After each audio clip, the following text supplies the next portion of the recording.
Friends, આજે આપણે બનાવીશું પંચરત્ન દાળ. એના માટે મેં એક કુકર લઈ લીધું છે. એમાં એડ કરીશું 1 વાટકી મિક્સ દાળ. હવે એને ધોઈ દઈએ. અહીં મેં 3-4 વાર પાણીથી દાળને સાફ કરી લીધી છે. તો હવે એમાં એડ કરીશું 1 ગ્લાસ જેટલું પાણી, 1/4 હળદર, થોડું મીઠું. કુકરનું ઢાંકણ બંધ કરી અને એને 5 વિસલ થવા દઈશું.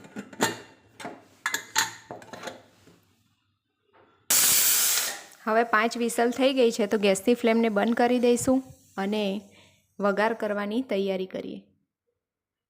વઘાર કરવા માટે મેં એક પેન લઈ લીધો છે. તો ગેસની ફ્લેમ ચાલુ કરીશું અને એમાં એડ કરીશું 2 ચમચી તેલ.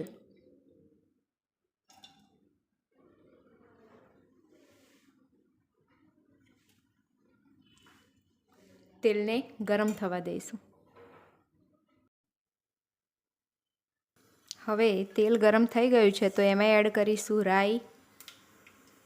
રાઈ તતડી જાય એટલે એમાં એડ કરીશું જીરું, હિંગ, હળદર, આદુ, મરચાં, લસણ અને લીમડો.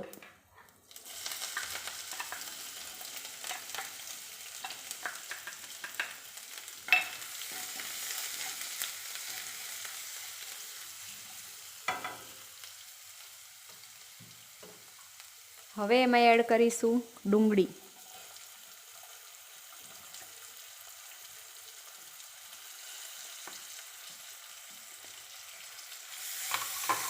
ડુંગળી ટ્રાન્સપરન્ટ થાય ત્યાં સુધી એને થવા દઈએ.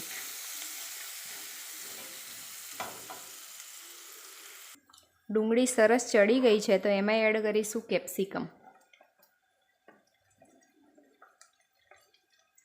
ટામેટાં.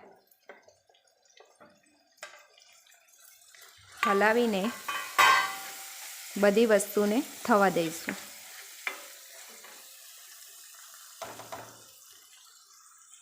ડુંગળી, ટામેટાં અને કેપ્સિકમ સરસ રીતે ચડી ગયા છે તો એમાં એડ કરીશું 1 વાટકી પાલક. પાલકને મેં ઝીણી ઝીણી ચોપ કરી અને ધોઈને લીધી છે.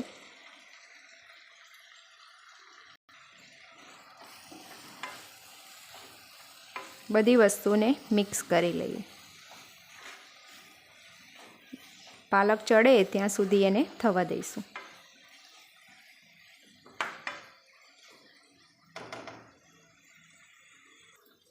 બધા શાકભાજી સરસ રીતે ચડી ગયા છે તો એમાં મસાલા કરી દઈએ. 1 ચમચી લાલ મરચું પાવડર, 1 ચમચી ધાણા જીરું પાવડર. દાળ બાફતી વખતે આપણે થોડું મીઠું એડ કર્યું હતું એટલે સ્વાદ પ્રમાણે મીઠું.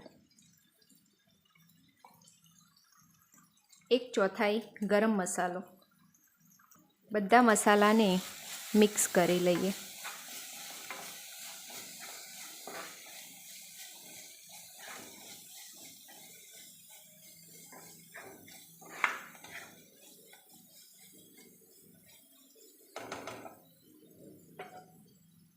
હવે એમાં એડ કરીશું જે આપણે દાળ બાફી હતી તે. એને મેં વલાણીની મદદથી ભાગી દીધી છે અને એક બાઉલમાં લઈ લીધી હતી. હવે એને એડ કરી દઈએ. દાળને સબ્જી સાથે મિક્સ કરી લઈએ.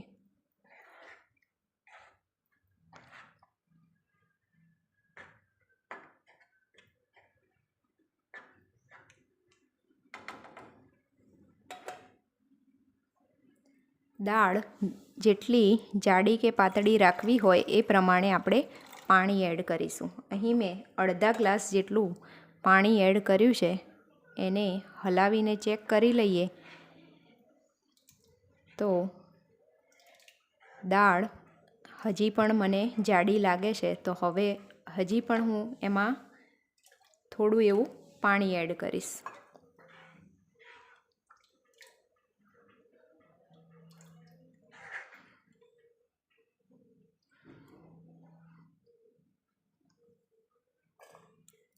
આ પંચરત્ન દાળમાં પાલકનો ટેસ્ટ ખૂબ જ સરસ લાગે છે, તો તમે પણ એકવાર આ રીતે ચોક્કસ બનાવજો. હવે દાળને થવા દઈશું. દાળ સરસ ઉકળવા લાગી છે તો એમાં એડ કરીશું ગોળ. 1 ચમચી જેટલો મેં લીધો છે. ગળપણને બેલેન્સ કરવા માટે અડધા લીંબુનો રસ.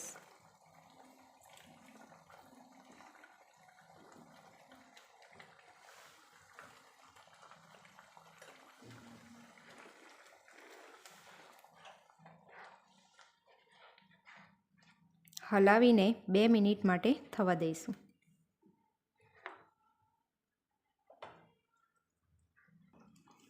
દાળ સરસ બનીને તૈયાર થઈ ગઈ છે તો ગેસની ફ્લેમને બંધ કરી દઈશું ને ઉપરથી એડ કરીશું લીલા ધાણા.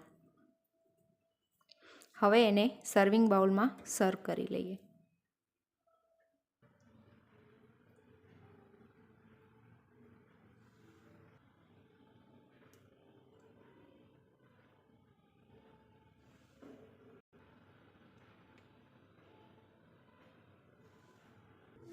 તો સરસ મજાની પંચરત્ન દાળ તૈયાર છે.